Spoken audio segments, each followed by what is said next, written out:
Having received money from Jennifer, I pick up the steaks at the front door. However, there are only 3 wrapped steaks. While wondering why is that, I go to the dining room and say, "Jennifer, it seems like the count is off. There are only 3 wrapped steaks." Jennifer says, "There's no mistake. Did you intend for Nancy to eat even though she's less than a daughter-in-law? She's just standing there wearing an apron and not doing anything. What a presumptuous girl." A small "ew" slips out from me, which gets drowned out by John's voice saying, "Wow, this looks delicious." The story goes back to when we were newlyweds. My husband John and I, Nancy, were living happily and harmoniously every day. There was only one issue. John always wants to go back to his family home in the neighborhood every weekend. Until he got married, John had been living with Jennifer at his parents' home. The father-in-law had already passed away by the time John and I got married. If John had moved out of his parents' house after getting married and Jennifer was living alone, I could understand why he would go check on her every weekend. But Jennifer is not living alone now. That's because sister-in-law Linda is living with her. Linda was married, but she got divorced because she and her husband did not get along. She returned to her parents' home almost as soon as her husband moved out after getting married. Therefore, Jennifer is living with Linda. There is nothing to worry about. Moreover, Jennifer is quite a well-known person in the neighborhood. She is a manners instructor at a university, and the neighbors call her teacher, respecting her greatly. Therefore, her pride is high. When she tried to keep it a secret that Linda had returned home and told me, "Please don't tell anyone," I was rather turned off. However, the neighbors don't know this side of Jennifer. The neighbors all think of Jennifer as a calm and gentle manners teacher. Since Jennifer is so well known, there is no way she could feel lonely if left alone. If something were to happen, surely Linda or the neighbors would notice. At first, I didn't understand why John would want to go to his parents' house every weekend. However, once I got used to married life and things settled down, I thought it wouldn't be right to keep avoiding my in-laws forever, so for the first time since getting married, I decided to go with him. "If you insist, let's go visit Jennifer," I said. "Yay, thank you," John responded. I started to worry if John was too dependent on Jennifer, but bigger issues awaited me at my in-laws' home. The first thing that greeted me when I arrived was Jennifer's sarcastic comment, "You didn't even bring an apron?" I had thought I'd probably have to help out with something, but in my family we didn't have the habit of wearing aprons, so I hadn't brought one. "I'm sorry," I apologized. Jennifer, looking exasperated, handed me an apron and said, "I can't have you coming here thinking you're just a guest." I was in a rush to help out, but Jennifer wouldn't instruct me on what to do. As I wandered around the house, looking for something to help with, Jennifer tapped my shoulder and said, "Hey." It was quite a strong tap, and when I turned around, she yelled at me, "Even if this is your in-laws' house, looking around someone else's home is extremely rude." I completely shrank back and apologized, saying, I'm sorry." But Jennifer was not forgiving. "Stop wandering around and do something," she told me. I reached for the dishes that had piled up in the kitchen.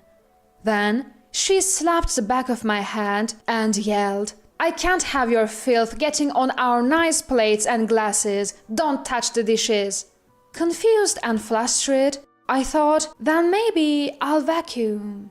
I was again slapped on the back of my hand and scolded, "Are you saying our floors are dirty?" At this point, I had no idea what to do.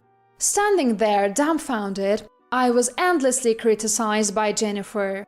"What are you spacing out for? You're such a useless daughter-in-law." When I looked at John with a "help me" expression, he was just laughing uproariously at a comedy show with Linda, despite seeing how much I was being berated. In the end, my first visit to my in-laws concluded with unceasing harassment from Jennifer, leaving me so drained that I couldn't even eat dinner that night. Of course, I asked John, "Why didn't you help me when Jennifer was blaming me?" John nonchalantly replied, "Mom just wants to give you a hard time for now. It's a phase newlyweds go through. It will pass soon," showing no intention to help. Despite this, John still wanted to visit his parents' home. Since I didn't want to see Jennifer anymore, I said, "Just go by yourself." John said, "All right," and happily started going back to his parents' home alone on weekends. Although I was amazed by John's dependence on his parents, it wasn't a deal breaker for our marriage. After a few months of this, John told me, "You should visit our home at least once a month. Mom is concerned about you." Certainly, since I married John, Jennifer has become my family. I can't avoid her just because I find her difficult. So, I decided to gather my courage and go. John told me, "Mom is probably tired of harassing you by now." But that was a complete misunderstanding. This time, I took an apron, but Jennifer still wouldn't let me help with chores. Instead, she yelled, "Help out! You're not a guest!" And again, John didn't defend me, and he was engrossed in some movie with Linda. Regretting my decision to come, I heard Jennifer say, "Let's order steak for lunch." John and Linda were delighted by those words. John said that the steak restaurant Jennifer wanted to order from was quite upscale and delicious. While Jennifer was placing the order, I was looking forward to the steak as well. After a while, the doorbell rang. "At least go and receive the order. You're so thoughtless," I was told angrily by Jennifer as she handed me the money. I went to the front door and received the steaks. But there were only 3 packaged steaks. Wondering why is that, I went to the dining room and said, "Jennifer, it looks like the count is wrong. There are only 3 packaged steaks." Jennifer responded, "It's not a mistake. Were you planning to eat even though you're less than a wife to my son? You can't do anything. You're just standing there wearing an apron. How brazen." "Ew," was the soft utterance I made. But it was drowned out by John's exclamation, "Wow, this looks delicious." Despite there being only 3 packaged steaks, Linda and even John started eating without any consideration for me.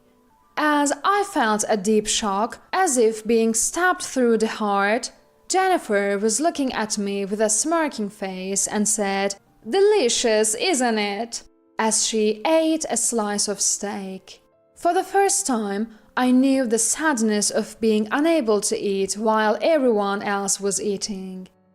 On top of that, my stomach growled loudly, causing Linda to burst into laughter. "Oh, poor Nancy! But if you are less than John's wife, it can't be helped," Linda said. She continued to pity me. "How sad, unable to eat such a delicious steak. How sad to be so useless as John's wife." I felt utterly miserable. Once the 3 of them had finished their steaks, Jennifer then told me, "Now go deliver the key that the delivery person dropped." Apparently, it's a long holiday, and the steak restaurant is very busy. They had asked if the dropped key could be delivered directly. I took the dropped key, got into the car and began to drive. I felt like crying from the sadness, but I held back my tears and focused on driving. I shouldn't go to my in-laws' house anymore, telling myself that it was as simple as that. I delivered the key that the delivery person had dropped to the steak restaurant. When I walked in, it seemed close to closing time, as there were hardly any customers. "Welcome," called out the cheerful Chef Richard, to whom I said, "Here, this is the dropped key," and I handed it over. Richard, who looked like a kind person, smiled and asked, "Did you enjoy the steak?" At that moment, I didn't know what to say. I didn't want to say it was delicious when I hadn't even eaten it. I opened my mouth to say something but couldn't. Sensing something was wrong, even Chef's wife Karen asked, "What's the matter?" As I tried to speak, tears started to flow and Richard said, "Just sit down there," prompting me to take a seat. Karen offered me a towel. Touched by the kindness of Richard and Karen, I said through my tears, "The truth is, I'm less than John's wife, so I couldn't eat the steak, I'm sorry." My desperate words seemed to surprise both Richard and Karen. Richard said, "You're Nancy, right? The wife of the teacher's son, John. I thought you, the teacher, and the John had eaten the steak." Upon hearing this, I first shared the news that Linda had moved back home. I also mentioned that Jennifer was embarrassed by Linda moving back and was trying to keep it a secret. "I'm sorry. I was actually told to keep this quiet. Please keep it a secret," I said, crying. Richard and Karen looked at each other and nodded.